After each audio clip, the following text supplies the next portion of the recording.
रूस यूक्रेन युद्ध अब और ज्यादा खतरनाक मोड़ पर पहुंच गया है।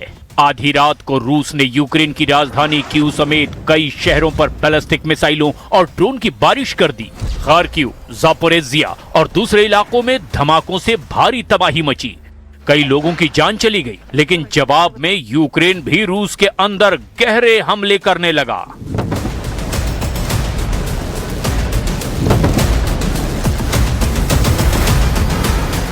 इस बीच जेलेंस्की ने दावा किया कि रूस अब उत्तर कोरिया से 30,000 और सैनिक बुलाने की तैयारी कर रहा है। यानी जंग सिर्फ तेज नहीं हो रही है, बल्कि इसका दायरा भी लगातार बढ़ता चला जा रहा है।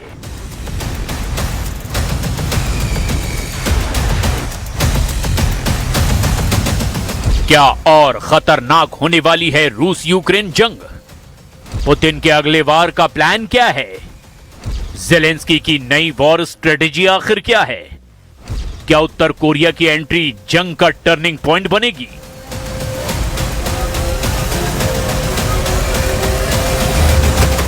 क्या रूस के भीतर और बढ़ेंगे यूक्रेन के हमले? क्या शांति की कोई उम्मीद अब भी बाकी है, या अब सिर्फ होगा एस्केलेशन?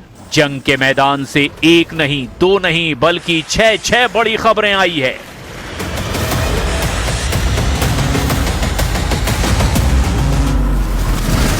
यूक्रेन ने 1350 किलोमीटर दूर रोस्तोव सी ट्रेड पोर्ट और उदमुरतिया में फ्यूल डिपो पर किया हमला।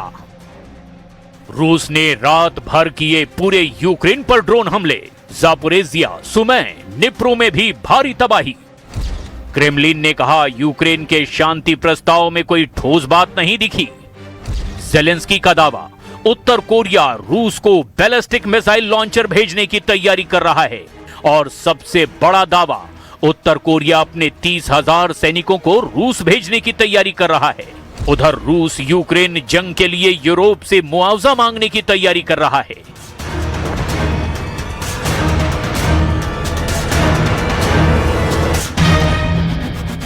यूक्रेन ने एक बार फिर रूस के अंदर गहराई तक घुसकर बड़ा हमला किया है।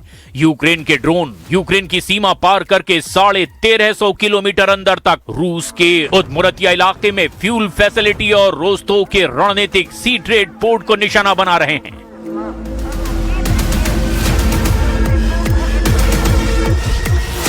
जून को यूक्रेन ने पश्चिमी साइबेरिया में ट्यूमेन रिफाइनरी और सेंट पीटर्सबर्ग में नौसैनिक ठिकानों पर जबरदस्त हमला किया। 17 से 18 जून को मॉस्को ऑयल रिफाइनरी को भी निशाना बनाया था। 6 जुलाई को 2500 किलोमीटर दूर रूस की सबसे बड़ी रिफाइनरी ओम्स पर भी जबरदस्त हमले किए। 25 जुलाई को कैस्पियन सागर में रूस के जहाजों को निशाना बनाया। रूस को संदेश बिल्कुल साफ है, अगर यूक्रेन पर हमला होगा तो जवाब रूस के भीतर जाकर मिलेगा। लेकिन पुतिन भी रुकने वाले नहीं हैं। रात भर रूस ने कीव, खार्किव और जापोरोजिया के साथ सुमै और निप्रो पर भी जबरदस्त मिसाइलें और ड्रोन से हमला किया। रूस का मकसद साफ है, यूक्रेन को लगातार थकाए रखना, डराना और उसकी एयर डिफेंस को कमजोर करना। Не более чем такие измышления СМИ, средства массовой информации, какой-либо конкретики на сей счет нет, какой-либо конкретики насчет каких-либо новых формул или предложений. लेकिन इस युद्ध का सबसे बड़ा मोड़ अब शायद उत्तर कोरिया बन सकता है। जेलेंस्की का दावा है रूस 30,000 और उत्तर कोरियाई सैनिक बुलवाने की तैयारी कर रहा है। इतना ही नहीं, उत्तर कोरिया रूस को नए बैलिस्टिक मिसाइल लॉन्चर भी भेज सकता है। अगर ऐसा हुआ तो यह सिर्फ यूक्रेन की नहीं, पूरे एशिया की सुरक्षा का सवाल बन सकता है। सवाल यह भी कि क्या पुतिन और किम जोंग उन की नई साझेदारी इस जंग की तस्वीर बदल देगी? क्या उत्तर कोरिया के 30,000 सैनिक यूक्रेन में तबाही की नई कहानी लिखेंगे? क्या उत्तर कोरिया के बैलिस्टिक मिसाइल लॉन्चर रूस के हमले को और ज्यादा तेज कर देंगे?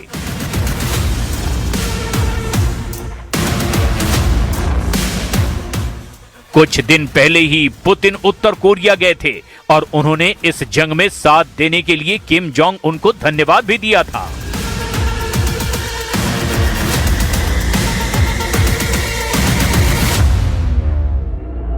Північної Кореї. Вже з червня готуються у Воронезькій області, щоб їх прийняти. Також Північна Корея готується передати Росії нові пускові установки для балістичних ракет. Це загроза не тільки для України. Росія допомагає Північній Кореї навчатись війні. Вона покращує їхню зброю, дає їм досвід реального застосування зброї. Все це загроза для кожного в Азії, хто в зоні досяжності північнокорейських.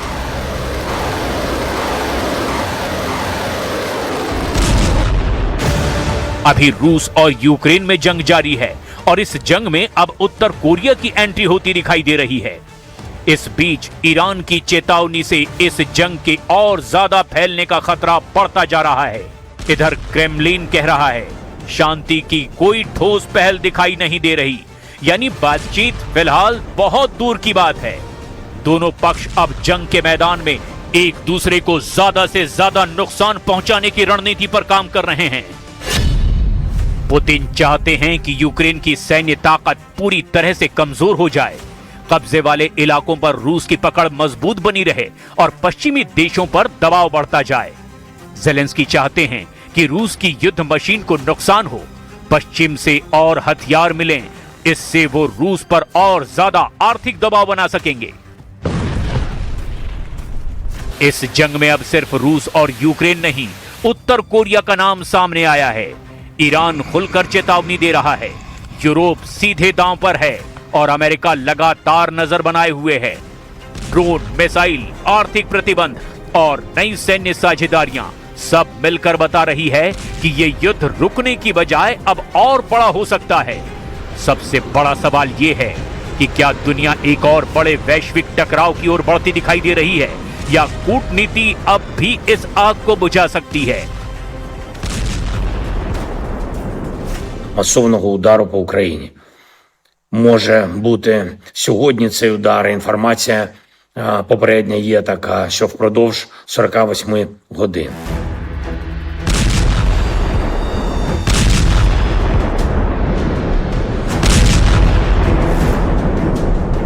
लेकिन अब सबसे बड़ा सवाल यही है, क्या रूस और यूक्रेन की जंग अपने 5वें साल में एक नए फेज में दाखिल हो चुकी है?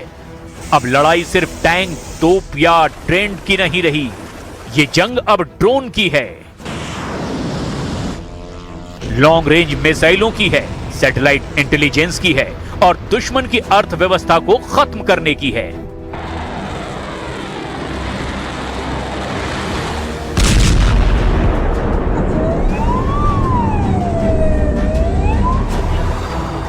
रूस यूक्रेन के शहरों को निशाना बना रहा है तो यूक्रेन रूस की oil refinery, port, fuel depot और रेल नेटवर्क के साथ सैन्य सप्लाई चेन पर भी जबरदस्त हमले कर रहा है। यानी अब दोनों देशों का मकसद सिर्फ जमीन जीतना नहीं, बल्कि एक दूसरे की युद्ध लड़ने की क्षमता को भी खत्म करना है। ड्रोन बनाम एयर डिफेंस, ऑयल डिपो बनाम एनर्जी सप्लाई, मिसाइल बनाम मिसाइल शील्ड, सैनिकों से ज्यादा तकनीक की लड़ाई, दुश्मन की अर्थव्यवस्था पर सीधा हमला। इस जंग में एक और बदलाव साफ दिखाई दे रहा है। रूस, उत्तर कोरिया, ईरान एक तरफ दिखाई दे रहे हैं, वहीं यूक्रेन के पीछे अमेरिका, ब्रिटेन, जर्मनी, फ्रांस और पूरा नेटो खड़ा है। यानी जंग अभी भी रूस और यूक्रेन के बीच लड़ी जा रही है, लेकिन इनके पीछे दुनिया की बड़ी ताकतों की रणनीति भी चल रही है। इसीलिए हर नया ड्रोन हमला, हर नई मिसाइल और हर नया सैन्य गठबंधन दुनिया की नजर में सिर्फ एक सैन्य घटना नहीं, बल्कि ग्लोबल पावर बैलेंस का संकेत बन चुका है। अब सवाल यह है कि क्या रूस करेगा बड़ा जवाबी हमला? क्या यूक्रेन रूस के अंदर और गहरे तक पहुंच जाएगा? क्या उत्तर कोरिया खुलकर युद्ध में उतरने वाला है? क्या ईरान का मोर्चा भी गर्म होगा? क्या 2026 युद्ध का सबसे खतरनाक साल बनेगा? 4 साल पहले यह जंग सिर्फ रूस और यूक्रेन के बीच शुरू हुई थी। आज इसमें उत्तर कोरिया का नाम जुड़ चुका है।